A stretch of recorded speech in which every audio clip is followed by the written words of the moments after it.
दुनिया में कोई ऐसे माता पिता नहीं है जो अपने बच्चों को बेहतर भविष्य के लिए वह दिन रात मेहनत ना करें। ठीक ऐसी ही होती है माँ। माँ ऐसी होती है जो अपने बच्चों के भविष्य के लिए वह किसी भी कदम तक जो होता है झुक भी सकती है, किसी का जो होता है हित भी कर सकती है, उसके लिए चाहे जो भी करना पड़े। लेकिन उसी बीच बच्चे जो होते हैं अपनी माँ की इसको विश्वासघात करके ऐसा काम कर जाते हैं जिसकी वजह से माँ भी शर्मसार हो जाती है। लेकिन ऐसा हो जाता है जिसकी वजह से लोग सोचने पर भी मजबूर भी हो जाते हैं। आज की घटना में सेम ऐसे ही हुआ, जिसकी वजह से एक महिला ही इस दुनिया को छोड़ के चली गई। लेकिन वह महिला वह व्यक्ति थी जो काफ़ी लोग उसको जानते पहचानते थे, नामों से भी पहचानते थे। लेकिन जब उस महिला के बारे में लोगों को सच्चाई पता चलता है तो लोगों को सुनने के बाद भी तो हैरान भी लगने लगता है कि आखिर उनके साथ ऐसे कैसे हो गया। आज के घटना में क्या था, इस घटना की आप पूरी सच्चाई जानने के लिए इस वीडियो को आप लास्ट तक ज़रूर देखिएगा। नमस्कार दोस्तों, मैं प्रदीप कुमार आपको इस टेढ़ीबाज चैनल पे मैं स्वागत करता हूं। दोस्तों तो आज की यह जो सच्ची घटना है, यह घटना है भारत की राजधानी दक्षिणी पूर्वी दिल्ली की, और उसी के पास एक कस्बा पड़ता है अम्बेडकर नगर कस्बा। और बात मैं कर रहा हूँ 19 फरवरी 2022 का दिन होता है, रात का टाइम होता है। रात का टाइम जो होता है उसी समय वेलकम घंटी बजना शुरू हो जाता है। तभी वहाँ के एक इंस्पेक्टर होती है महिला, वह उस फ़ोन को रिसीव करती हैं, और जैसे ही रिसीव करती हैं तो वहाँ पर एक महिला जो होती है बोलना शुरू कर देती है कि मैडम जी, हमारे घर में 2 चोर घुसे थे, वह चोर हमारी माँ की हत्या करके फ़रार हो गए हैं। और जी महिला इंस्पेक्टर इस बात को सुनती है, तुरंत ही कहने लग जाती है कि एक बात बताइए कि आप हैं कहाँ और कहाँ की रहने वाली हैं। काफ़ी रोती भी लगती रहती है, उनको सांत्वना देती हैं कि हम तुम्हारे साथ इंसाफ करेंगे, आप हमको बस इतना बता दीजिए कि आप रहने वाली है कहाँ की। और उसी समय महिला रोती अवस्था में कह जाती है कि मैडम जी, हम मदनगिरी इलाके की रहने वाली हैं और हमारा नाम है देवानी। और जैसे इस बात को आज ज्योति इंस्पेक्टर सुनती है, तुरंत ही अपने से बड़े अधिकारी जो होते हैं थाना प्रभारी मुकेश कुमार सिंह को इसकी खबर देते हैं। मुकेश कुमार सिंह जो होते हैं उसी समय एक टीम का गठित करते हैं, जिसमें जो होते हैं बहादुर सिंह गुलिया होते हैं, और साथ में एसआई होते हैं अवधेश दीक्षित, और साथ में कुछ कांस्टेबल सही जो होता है। उसी घटना पर इन लोगों को भेज दिया जाता है। अब जैसे ही बहादुर सिंह गुलिया वहाँ पर पहुँचते देखते हैं काफ़ी सारा भीड़ लगा हुआ है, उस भीड़ को हटाते हैं। हटाने के बाद जो होता है वहाँ जैसे डेड बॉडी को पास पहुँचते हैं तो देखते हुए डेड बॉडी जो होता है काफ़ी लहूलुहान अवस्था से पड़ा हुआ है, एक चादर लिपटी हुई है। और जब नीचे ध्यान से देखते हैं कोई भी ब्लड नीचे गिरा नहीं हुआ है। और देखने लग जाते हैं कि बगल में जो होती है देवानी, वहीं पर एक ज्योति बेसुध अवस्था में पड़ी होती है, लेकिन वह कुछ बोलने की अवस्था में नहीं होती है। पुलिस अपने मन मुताबिक जो होती है कमरे की तलाशी लेना शुरू कर देती, लेने भी लग जाती। देखती है कि सामने एक अलमारी है, वह अलमारी जो होता है खोले हुए पड़े हुए हैं। जैसे कुछ वक्त बीतता है तुरंत ही थाना प्रभारी जो होते हैं मुकेश कुमार सिंह जो होते हैं कमरे में आ धमकते हैं। धमकने के बाद जो होता है देवानी जैसे उनको देखते जाकर उनके सामने खड़ी होकर चिल्लाना चीखना शुरू कर देती है। उनसे कहने लग जाती है कि हमारी माँ का ना जाने किसी से क्या दुश्मनी थी कि हमारी माँ के साथ ऐसा कर गया। थाना प्रभारी पूछने लग जाते हैं क्या सब कैसे और कब हो गया। देवानी कहने लग जाते हैं कि साहब लगभग 9 बजे का टाइम होता है, उसी बीच जो होता है हम लोग आराम से खाना पीवा कर सोना जाते हैं। और जैसे ही सोने जाते हैं उसी कमरा जो होता है दरवाज़ा जो होता है कोई पीटने लगता है। हमारी माँ जो होती है सुधारानी उस दरवाजे को खोलने लगती है। जैसे खोलती अंदर आती है तो 2 व्यक्ति आते हैं। 2 व्यक्ति जो होते हैं हमारी माँ को वहीं पकड़ लेते हैं। पकड़ने के बाद जो होता है उनको एक जो होता है बंदूक की नोक दिखाते हैं। बंदूक की नोक दिखाने के बाद जो होता है उनका अलमारी का चाबी मांगते हैं। मांगने के बाद उनसे जो होता कहने लगते हैं कि जितने भी जवाहरात गहने निकाल दो। लेकिन हमारी माँ जो होती है आनाबानी करना शुरू कर देती, नहीं देती, काफ़ी जिद करती है, जिसकी वजह से उसी में से एक व्यक्ति होता है अपने जेब से एक जो होता है जो सर्जिकल हथियार होता है उसी हथियार को निकालता है। निकालने के बाद हमारी माँ के गले पर काफ़ी ज़ोर से वार करता है, जिसकी वजह से हमारी माँ तड़प के गिर जाती है। और हमारी जो होता है उसी समय जो होता है सर पर एक व्यक्ति जो होता है बंदूक लगाए जो होता है तुरंत ही निशाना साध देता है, जिसकी वजह से हम कुछ बोल नहीं पाते हैं। और अलमारी में जाते काफ़ी सारे गहने लेकर तुरंत ही बैग में रखकर वह फरार हो जाते हैं। और जैसे ही फरार हो जाते हैं इस चीज़ की सूचना जो होता है हम आपको दे देते हैं। और जैसे इस बात को वहाँ के थाना प्रभारी मुकेश कुमार सुनते हैं तुरंत ही इस कमरे की तलाशी लेना भी शुरू कर देते हैं। और लेने भी लगते हैं तो भी देखते बेड के नीचे कोई भी ब्लड ना बिखरा हुआ है, ना चादर पूरी तरह से खून से लथपथ अवस्था में है। थाना प्रभारी देखते हैं कि अलमारी जो होता है कपड़े पूरे एकदम से सवाब पड़े हुए हैं, लेकिन उसमें गहने जो होते हैं बॉक्स बाहर पड़े हुए हैं। लगने लगता है कि यह चोरी का मामला है। मुकेश कुमार सिंह जो होते हैं उसी समय पूछताछ करने के बाद जो होता है उठाकर जो होता है वह सुधा रानी की जो बॉडी होता है उठाकर अपने ही नज़दीकी सरकारी अस्पताल में मोर्चरी में भिजवा देते हैं और इस केस की छानबीन करना भी शुरू कर देते हैं, करने लगते हैं। थाने में आकर 2 टीमों के साथ अपना जो होता है मीटिंग भी करने लगते हैं। तभी कुछ निष्कर्ष निकालते हैं और अपना दिमाग घुमाते हैं। उसी समय जो होता है उनको दिमाग में यह ख्याल आ जाता है कि एक बार तो हमने ध्यान दिया ही नहीं, क्योंकि जो अलमारी पर था है और जहाँ पर बेड था वह लगभग 10 कदमों की दूरी पर था। लेकिन अगर उन्हें मारा गया तो बीच में मारा गया है, लेकिन उनका जो बॉडी पड़ा हुआ था वह जो होता है बेड पे कैसे पड़ा हुआ था और बेड के नीचे ना कोई ब्लड था, जिससे हमें विश्वास नहीं हो रहा है कि वह चोरी के इरादे से आए थे। लेकिन देवानी यहाँ कह रही थी कि वह चोरी के इरादे से आए थे, जिसकी वजह से गहने भी ले लिए। लेकिन हमने जब उनकी माँ को जो होता है सुधा रानी को काफ़ी ध्यान से देखा तो देखने में नहीं लग रहा था उनके साथ छीना झपटी की गई थी, क्योंकि उनके गले में एक मंगलसूत्र पड़ा था और साथ में लॉकेट पड़ा था और वह लॉकेट उन्होंने हाथ नहीं लगाया।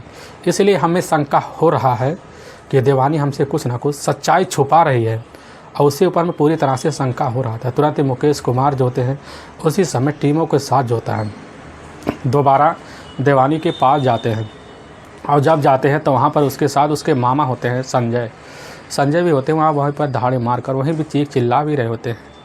संजय से पूछने लग जाते वह कहने लगते हैं, साहब हम तो कल आए थे यहाँ रहने के लिए, लेकिन रात के टाइम जो था अपने कमरे में सोने के लिए चले गए होते, हमें कुछ नहीं पता क्या हो गया। पुलिस अब जाती है देवानी से पूछने लग जाती है और जब पूछने लग जाती है कि वही सवाल दोबारा दोहराती है, लेकिन देवानी जो होती है दोबारा सवाल का जो जवाब होता है कुछ और दे रही थी, विपरीत दे रही थी, जिसकी वजह से लोगों को शंका भी हो जाता है कि देवानी हमसे कुछ छुपा रही है। इसी छुपाने की वजह से पुलिस जो होती है देवानी को 20 फरवरी 2022 को ही अपने कस्टडी में लेती है और जब लेती है तो उसको जो होता है उसी समय थाने ले आती है। थाने ले आने के बाद पुलिस जो होती है उससे कई तरीके की सवाल जवाब करती है। सवाल जवाब जो होती है पुलिस के सामने जो होती है देवानी ढंग से नहीं दे पा रही थी, जिसकी वजह से लग रहा था उसका जो जुबान होता है कहीं और जा रहे हो, दिमाग कहीं और जा रहा है। अब पुलिस का शंका जैसे ही बढ़ना शुरू हो जाता है, बढ़ने की वजह से पुलिस इस पर जैसे ही कर बेअसर मानना शुरू कर देती है। देवानी जो होती है पुलिस के सामने तुरंत जो होता है अपनी माँ जो होती है सुधा रानी का जुल्म कबूल कर लेती है। लेकिन जो पुलिस के सामने जो सच्चाई बताती है इसे सुनने के बाद तो हर कोई हैरान और परेशान भी हो जाता है। असल में सुधा रानी वह व्यक्ति होती है जो भाजपा की एक नेत्री थी, काफ़ी कठोर अवस्था में वह कार्य कर रही थी। लेकिन जो था कुछ साल पहले यानी कि 2003 में उनके जो पति होते हैं रामलाल जो होते हैं वह एक ऐसे भाजपा के कट्टर नेता थे, काफ़ी लोग उनके विरोधी थे, जिसकी वजह से 2003 में उनको उन्हीं के घर के सामने जो होता है कुछ के द्वारा ही इस दुनिया से हटा दिया जाता है। लेकिन सुधा रानी अपने 2 बच्चों के साथ ज़िंदगी जीना शुरू कर देते हैं, जिसमें एक लड़का होता है जिसका नाम होता है विक्रम और छोटी लड़की यही होती है, वह होती है देवरानी। विक्रम और देवरानी के साथ अपनी ज़िंदगी जीना शुरू कर देते हैं और जीने भी लगते हैं। साथ में वह जो होता है सुधा रानी का जो भाई होता है संजय का मकान वहीं कुछ दूरी पर था और वहीं पर अपनी बहन से मिलने के लिए कभी कभी आ जाता था, कभी कभी वहाँ रुक भी जाता था। और इसी तरह सुधा रानी का उस इलाके में काफ़ी जान पहचान भी बन गया था, क्योंकि उनके पति ने पहले से बना रखा था, जिसकी वजह से वह जो होते हैं उनको कई लोग ऐसा सद्भावना दे दिए कि तुम भी जाकर किसी चुनाव लड़ लो, जिसकी वजह से हो सकता है तुम्हें लोग सपोर्ट कर दें। सुधा रानी जो होती है उन्हीं की बातों में आकर चुनाव लड़ने के लिए प्लान भी बनाती है और काम करना शुरू कर देते हैं। बच्चे भी उनके साथ प्रचार करना शुरू कर देते हैं।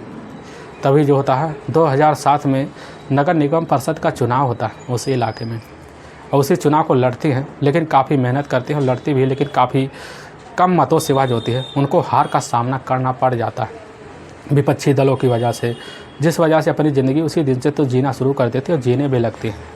तभी उनका जो लड़का होता है विक्रम जैसे शादी के दहलीज पर पहुंचता है तो उसी समय विक्रम के लिए लड़की की तलाशी करके उसकी शादी भी कर लेते हैं। करने के बाद विक्रम जो होता है अपनी फैमिली को लेकर वह मुंबई में जाकर अपना खुद का मकान लेकर रहना भी शुरू कर देता है और रहने भी लगता है।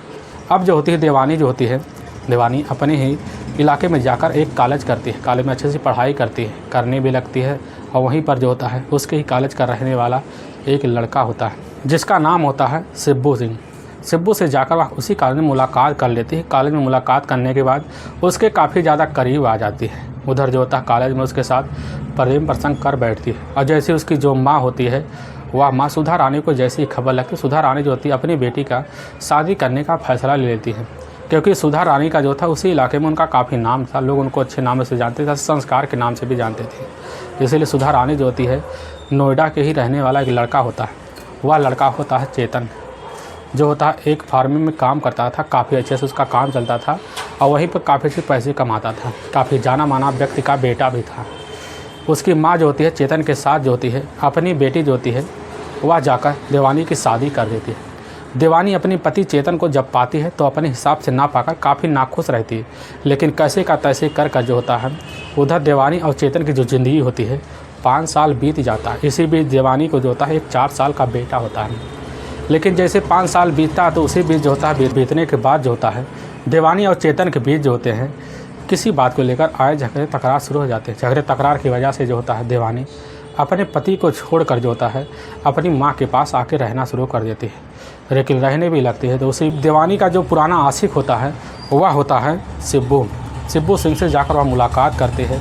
दोबारा उससे वही रिश्ता रखना शुरू कर देती है। वो बातें भी करती है, चलने भी लगता है। माँ को जैसे ही पता लगता है कि सिब्बू से जो होती है वह देवानी दोबारा मुलाकात कर रही है, उसके साथ रिश्ता रख रही है और जैसे जानती है तो जाकर अपनी बेटी को समझाती है। लेकिन उसकी बेटी जो होती है उसी समय जाकर सिब्बू से जो होता है शादी के लिए प्रपोज करता है।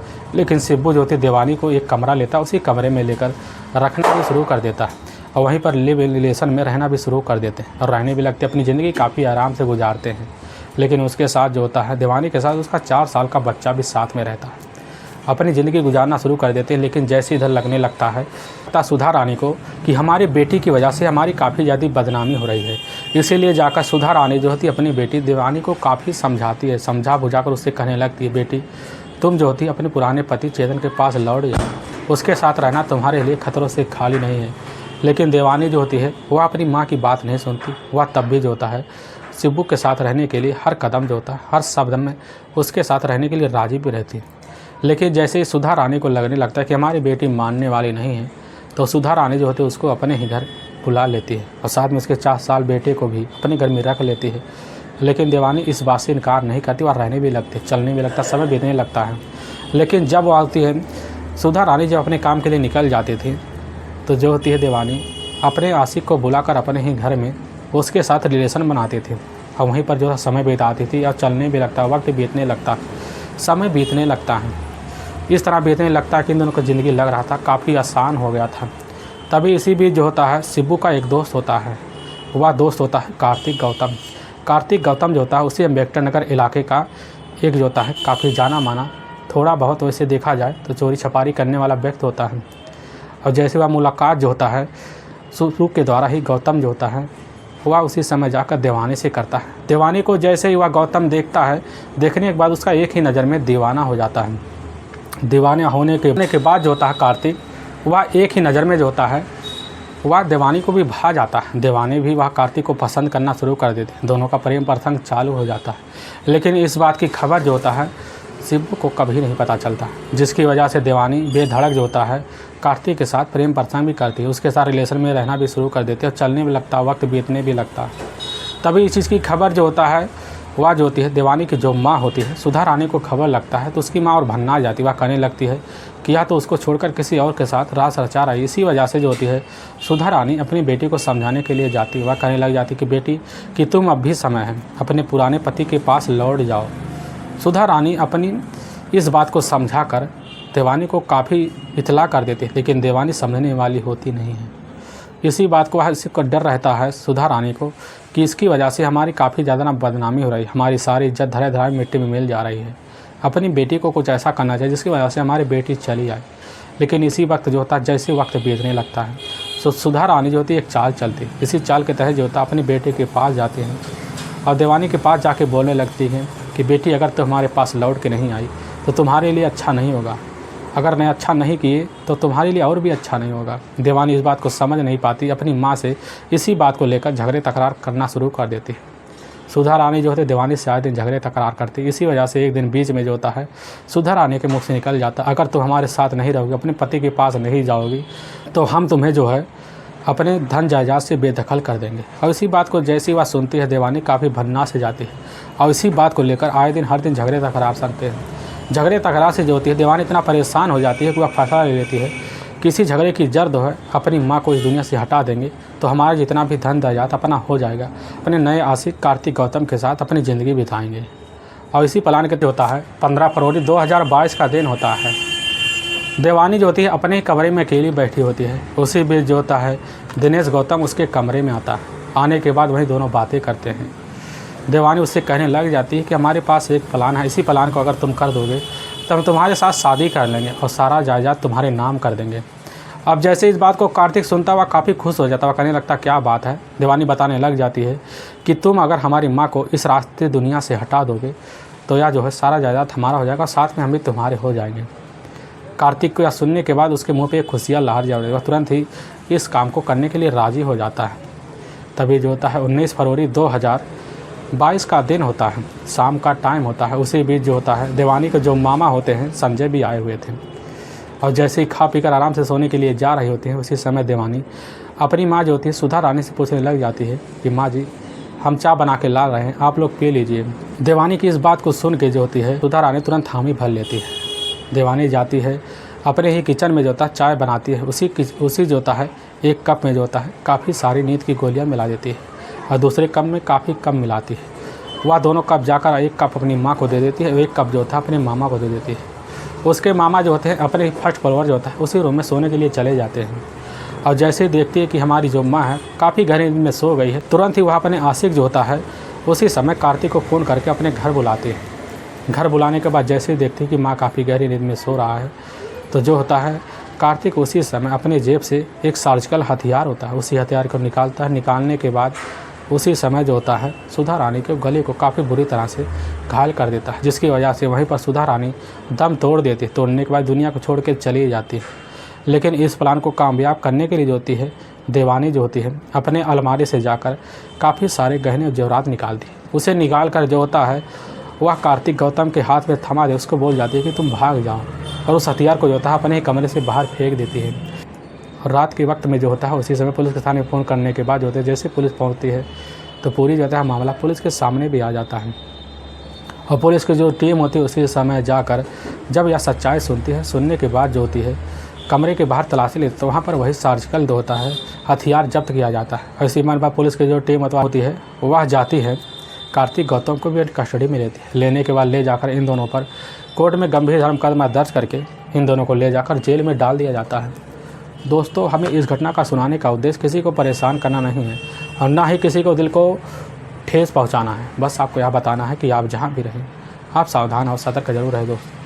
दोस्तों आपको इस वीडियो में क्या सीख मिला और क्या आप इससे क्या कहना चाहेंगे, जो भी कहना चाहेंगे हमारे आप जाकर इस वीडियो के बारे में अपनी राय हमारे इस कमेंट बॉक्स में रख सकते हैं। दोस्तों अगर आपको वीडियो पसंद आ रहा तो इस वीडियो को आप ज़्यादा से ज़्यादा शेयर करें और ज़्यादा से ज़्यादा सब्सक्राइब जरूर करें, जिससे हम आपके बहुत आभारी रहेंगे। फिर मिलेंगे एक नए वीडियो के साथ, तब तक के लिए जय हिंद और जय भारत।